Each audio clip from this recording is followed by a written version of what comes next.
Welcome to the Del Walmsley Radio Show.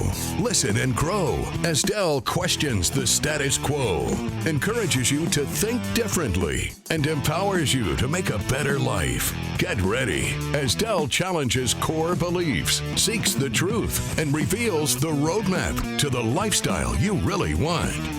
And now your host, multi-millionaire, national award-winning investor, CEO and founder of Lifestyles Unlimited, Del Walmsley.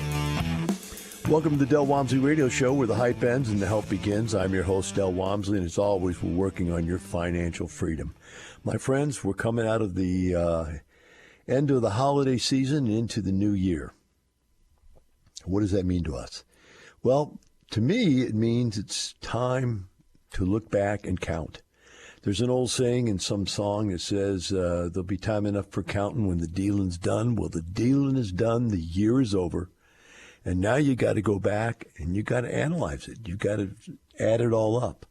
You also have to get ready for your IRS visit and pay your taxes and so on and so forth. But it's that time of year where you collect all the information, you put it all together, and you analyze it. And you have to ask yourself, did you accomplish last year what you wanted to accomplish? In every aspect of your life, that's probably a good thing to do. Before you start looking forward and saying, okay, well, I'm going to do this and I'm going to do that, and make yourself a bunch of empty promises, you really do need to just stop for a second and say, okay, I made promises last year. Did I accomplish any of them? And what I'd like to try to share today, if possible, and I've got all kinds of stuff I want to get out today because it's, been a few days that we've had to go through the holidays and spend time with your family and to see the seasons end, and makes you think about stuff. And then in New Year's, and of course, you're starting to think about what's going to happen next year and all this. So there's a lot on everybody's mind. There's a lot on my mind, and I'd like to try to get to as much of it as I possibly can. The first thing that I want to bring up is, did you accomplish what you set out to accomplish last year? And I did. And I have pretty much every year, over the year after year after year after year, because I have a process. And I was thinking about it today, how I had said something to somebody over the holiday where I had mentioned that they had gained a lot of weight. They had really gotten fat. And that was an insulting statement to them. And I thought, why would I be so mean to say that, so crude? And it just caught me off guard, because I was just thinking, okay, why did these people gain all this weight? And for whatever the reason is, the bottom line is it didn't happen in one day. And so as I'm looking at this, it's metaphorical for, why didn't you buy 4 new properties this year? Why are you not in leaner and better shape than you were last year? Why are you not more physically fit than you were last year? Why are you not more financially better off than you were last year? Why is it that your life's not better? And the thing I was thinking to myself is, what people don't understand is that I get up in the morning, and successful people all do this. Successful people get up in the morning and we say, okay, we're going to do these things. And for example, just the one that comes to mind the easiest is, okay, we're going to eat food today. Now, you notice I didn't say I'm going to start a diet. I'm on a diet. I'll be dieting. I said I'm going to eat food today. Now, it's just as easy for me to shove into my face the stuff I should eat in the quantities that I should eat it than it is to stuff stuff in there that I shouldn't eat in the quantities I shouldn't eat it. It's just as easy.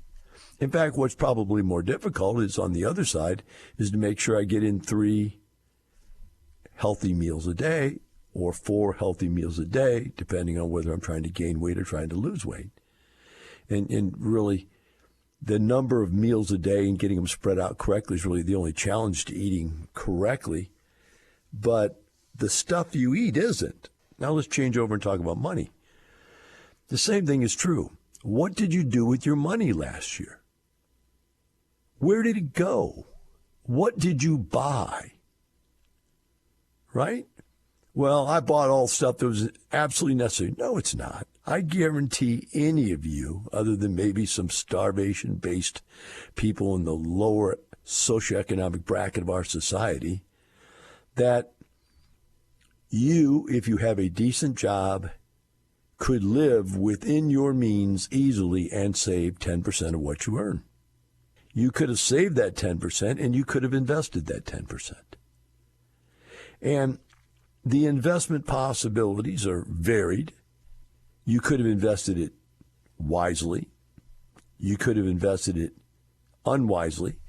And you might have lost it all if you did it unwisely. And you might have made a lot of money if you invested it wisely. And then various shades of gray in between. But the point I'm trying to get to is that you simply did something, and successful people simply do the things that make you successful. And what I'm trying to get across to you, which you probably can't believe, is it's not any harder to do the correct things, correct is a bad word, the successful things in life, than it is to do the non-successful things in life.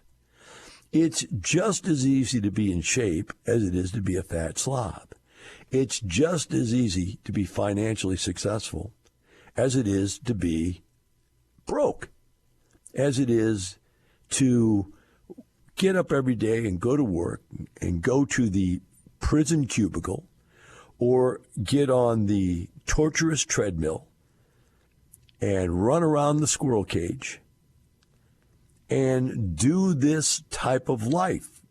That type of life is a choice. You make that choice. Now, some people go, well, Del, that choice is the right choice because it's better than living on the corner. Hey, I get you. Don't worry. I'm not saying you should be a bum and live in a tent or live in a quarter in California somewhere. No, I'm not saying that. Yeah, getting up and going to work every day is a choice. And it's a possible choice, and it's probably a better choice than some other choices, like not getting up and go to work every day. I've got something that I look forward to. I look at my every day, and I say to myself, I'm going to do today what tomorrow I'll be happy that I did. I don't do the stuff today that will make me unhappy tomorrow. And it's a simple concept. As you go to do something, as you go to eat all that goes, that really going to, God, I'm going to despise myself tomorrow for that.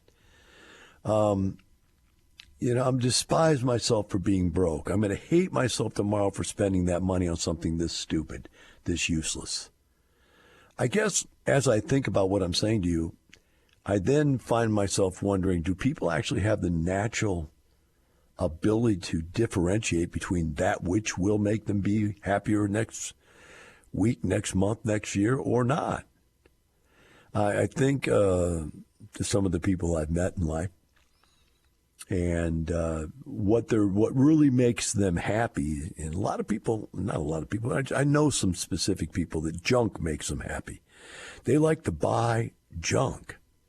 Stuff that's useless, worthless. People have collections of useless, worthless stuff. People that just like useless, worthless stuff. And they buy tons of it. And not a little bit of it, tons of it. And they spend their money on things that just go away. They disappear. They're gone tomorrow. My problem, if I have any, is I buy stuff that's stays forever, and then I'm stuck with it. I got tons of stuff. In fact, I find that my wife is giving away stuff left and right, and even I give away stuff because as we become more successful and we have more money, we buy some additional very nice stuff, and then the stuff that was very nice before now is very nice. We got to get rid of it, or there's no room for some more very nice stuff. So that's my challenge. Always kind of irritates me, which brings me to the theory that I've had shared with me over the years, buy once, cry once. In other words, if you're going to go buy something, and like, for instance, tools is where this falls into place, or buying a guitar. These are the tools I'm buying are not for work, but if they were for the work, they'd be the same. This be the same argument. The guitar is not because I'm a musician, but because it's my hobby. But the point is, you can get away with inexpensive tools, and they will work. And you can get the job done with inexpensive tools. I get that. I've been there, done that. But if you know that it's something you're going to do over and over and over again, like I've had the same guitar since I was 16 years old. I bought a second guitar at 66 years of age. Can you believe that? And the only reason I did was because I've been playing Gibsons my whole life, and I said, I'd like to try a Stratocaster. I'd like to go with the Fender once. Everybody, there's two shops of people. There's Fender players and Gibson players. I've been playing Gibson my whole life, so I thought, okay, let's try a Stratocaster. Let's try a Fender. But, you don't go buy the cheapest Fender on the block if you got money. You buy one that's a little nicer because it's going to be the only last one to ever buy. And the same thing with tools. As you go through and you buy tools, you don't buy the cheap little tools that really don't do the job and fall apart. You buy a little bit better tool. And I had, hobby tools for years, but I had the higher end hobby tools, and they were great.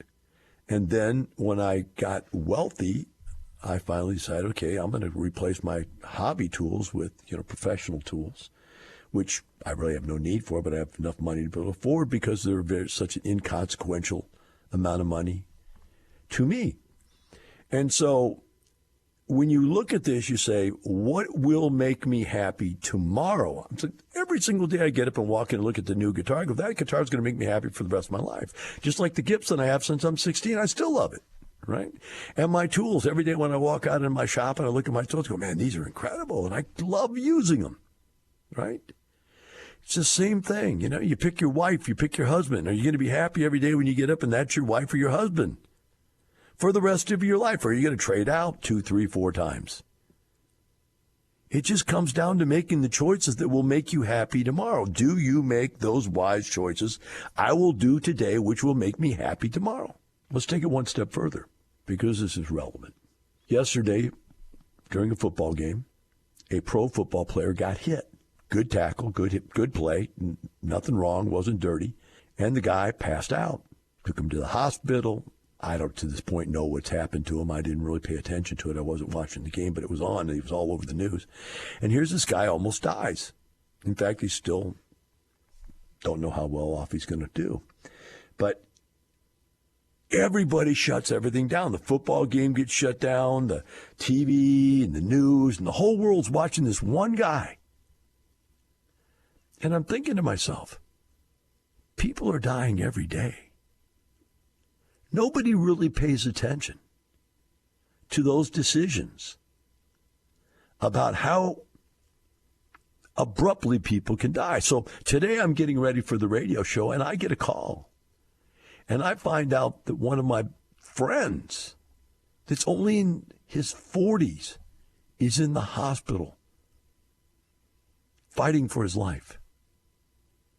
And I'm thinking, how can that happen in your 40s? You're in a hospital fighting for your life. I remember another friend of mine whose mother almost died just recently. And my next door neighbor's husband is almost dead. He's got massive disease. They had to put him in hospital for the rest of his life to die. And when you start looking at all that and you think about, I'm messing up, you can look at this two ways. I guess it doesn't matter what I do because I'm going to die sometime, right? On the other hand, you can look at it from this point of view and go, my gosh, I've got to get up and live my life, right? And a lot of people get up and they go, God, I've got to go get in shape. Or I've got to go make some money. I've got to go to work. I've got to be successful. I got to be this. I got to be that. And I'll tell you what, after you see a couple people die that you might want to change that verbiage when you get out of bed in the morning. You might want to say something along the lines of, man, I'm lucky to be able to get up and go to work. Man, I'm lucky to be able to save some money. Man, I'm lucky to stay on a diet and exercise. We'll be right back with the Del Walmsley Radio Show.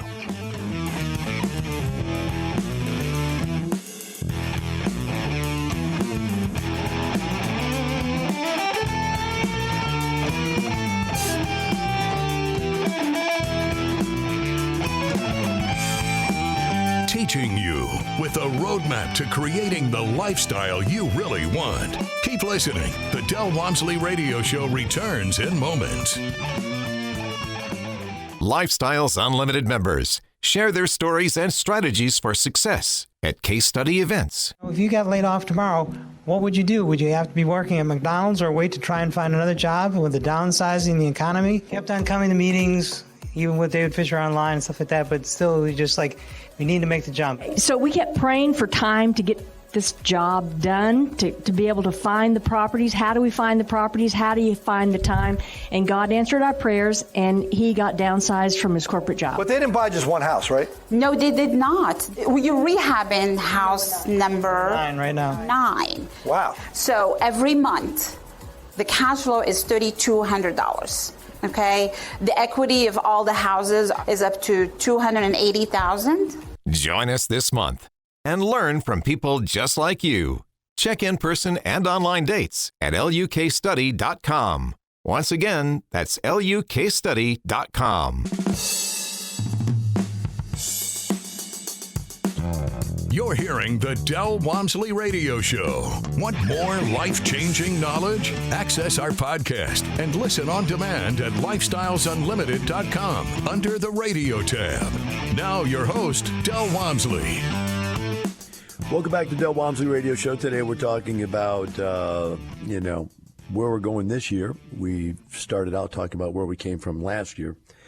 And as we get into this, we left the last segment talking about the fact that, hey, if you really take a look at what's going on in the world and you look at yourself, you've got to stop sometimes and just say, hey, I'm blessed to be alive. That's the first step. I'm blessed to have the ability to go work, the ability to live on a budget, the ability to save. In some countries you can't. None of that works. You can't do that. You do whatever you are stuck in. We have the ability, and we live in a place where you can, at least as of now, you can, save money, invest in things, make money, and get ahead. But you have to make those decisions, those choices. So I posed 2 points of view, 2 self-talk points in the last segment. The first was, I'll do today what will make me happy tomorrow that I did it. And the second one is, I'm lucky to be able to do it. And so we asked the question, what is it that you'd be happy to do today that make you happy last year? Well, I'll tell you, I own like 27 different companies. And I think last year we started a company or 2, 3. I bought 2 major pieces of real estate last year. And I only bought 2 last year because I saw the prices coming down. I could see it. It was happening right in front of me. And I didn't want to blow out a lot of capital last year because I saw the prices coming down. So this year, where are we at? Well, this year, the prices have come down. In fact, let me read you this article. This is December 30th, 2022, published.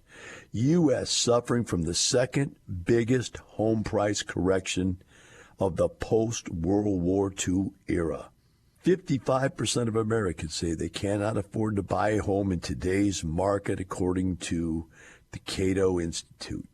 In 2022, 55% of Americans can't afford to buy a house. And prices went up 30 to 40% during the 2 years of COVID. 30 to 40%. And interest rates were nothing. 2, 3%. Well, now interest rates are 5, 6%, and the prices have headed the other direction. So you can sit there and go, boy, I can't buy a house now because interest rates are so high. Or you could say, boy, I can buy a house now because prices are so low. And for those of us that are in the understanding of how to do it, and some of you, I understand, you don't really understand how to buy a house. I know when I helped my kids buy houses, they had no idea. No matter what I told them, they had so many misconceptions about how it really worked and what they thought they should do and not do and so on and so forth and whatever and whatnot. And they made it like 3 or 4 times harder than what it really was just to buy a house. It's really not that hard if you know what you're doing. So get educated this year. Let's make that a good place to start this year. Get out and get educated. Lifestyles is the best place to go get educated. There's no doubt. I'm not going to pull any punches to you. There's nobody better. But get out there and get educated so that you can go out there and buy a house, and then realize we're going into an area, market area, where the prices are going down.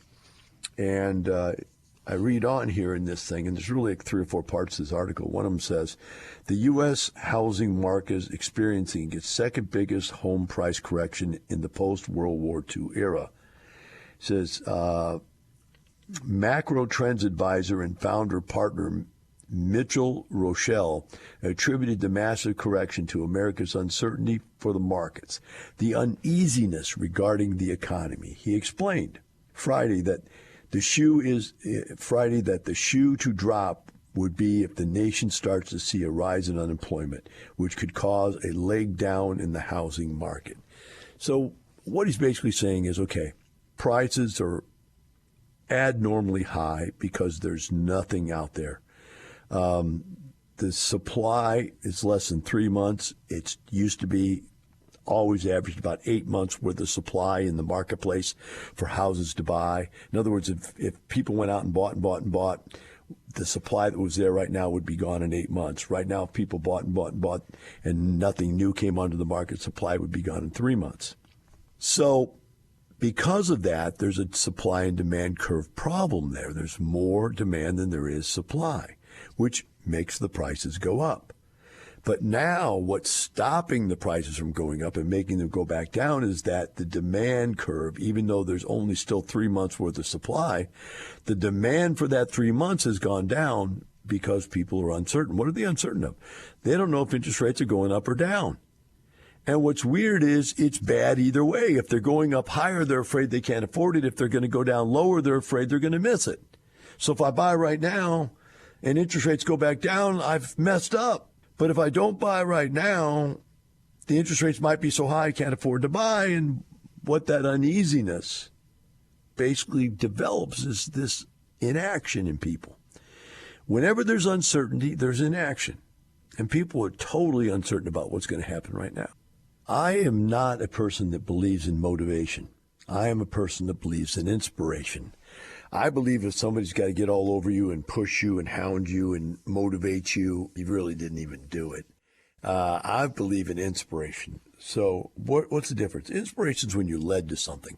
I mean, I can read a book, and some books are rah, rah, rah, get up, spin around, run yourself into the wall and fall down. Or I can read a book that's inspirational, like, hey, I'm not going to tell you what to do, but here's what I was able to do, and here's where I ended up, and boy, here's the good, bad, and ugly of it, and that could inspire me to say, wow, those are some interesting thoughts. That's an interesting way to see life, and it inspires me to change who I am and how I live my life.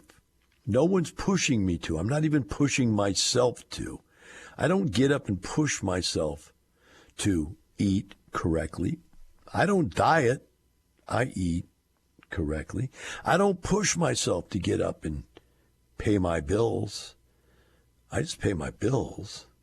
I don't get up and push myself to buy more real estate deals. I just buy more real estate deals. My wife wants a new home, so we're looking at new homes. I don't push myself to go find a new home. We just will look and find a new home if that's what she wants. I just don't believe in motivating and pounding yourself to get something done, but I do believe in every day get up and do the right thing. And if you do the right thing every day, you can't help but end up with the right result. They say, Del, what is right and what is wrong? Well, if you don't like the word right, let's talk about effective. To get the effective results, to be effective at what you want out of life, then you've got to do the effective things. So right now, as we come back here to this last segment, we're talking about what am I telling you is the effective thing to do right now. Right now is the effective time to buy real estate. I've been telling you this, to watch for it, watch for it, watch for it, wait for it, wait for it, watch for it, and then buy one or two anyway, just because you need to be buying something to add to your portfolio every year. But Now we're there. I keep telling you about it. It's going to happen. Well, here it is. Existing home sales tumbled 7.7% in November. The 10th straight month of decline. Let me read that to you again. Existing home sales tumbled 7.7% in November of 2022, the 10th straight month in decline. Well, that's not enough proof for you that this is happening. Let's go over here and read this little article, interesting little article.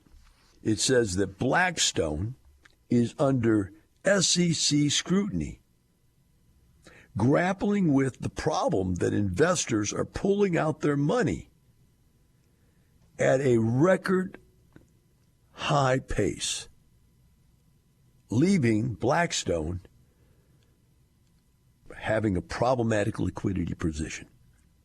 Now, why are people pulling their money out of the largest investment real estate portfolio in the world? Because Blackstone raised trillions. Well, I don't know if it's trillions. I know it's at least billions and billions of dollars. The largest fund out there, and just bought everything they could buy. They didn't care if they're buying it right. They're just buying it. And because they kept buying so much of it, they were the market maker. They were making the prices go up. People were paying anything for real estate. And the price went up, up, up, up, up. So their fund went up, up, up, up, up. And they paid people profits. But now, the prices are going backwards.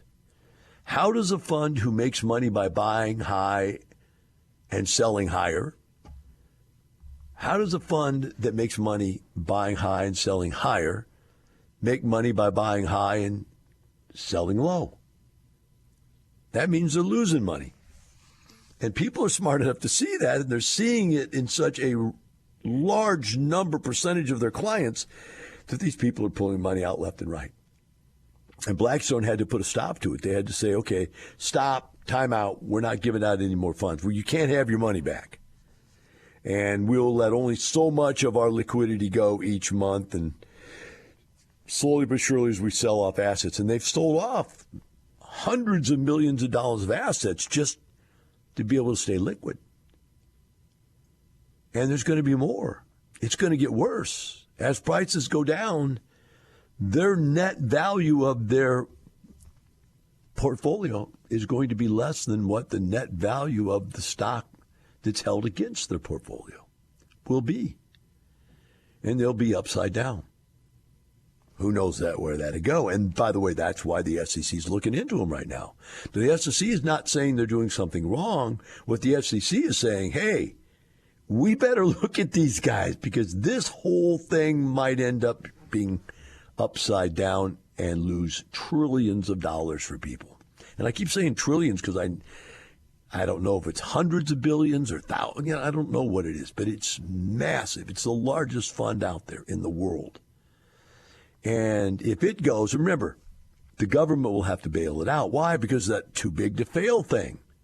So the guys that own the company, the big rigs, don't get thrown in jail. But the bottom line is, it's going to be a disaster for everybody who's in it. But what is it going to not be? It's not going to be a disaster for us as they blow out and have to sell off all those assets to be able to get enough liquidity to pay these people back the money they want. As they sell that out, guess what happens? Prices go down. Massive supply of stuff for sale. No demand for it because interest rates are too high for people to afford to buy it. The only way they can sell it is fire sale. Boom, down the prices go. Boom, up our wealth goes. And we're lucky enough to get out of bed in the morning and do it. That's the way I see it. Have a wonderful day. See you tomorrow. The information and opinions you hear on the Del Walmsley radio show are those of the host, Del Walmsley, his guests, and his callers. The Del Walmsley show is for entertainment purposes only. Please consult a professional regarding your personal investment needs. Nothing presented on the Del Walmsley show constitutes an endorsement, recommendation, offer, or solicitation to buy or sell any product or security.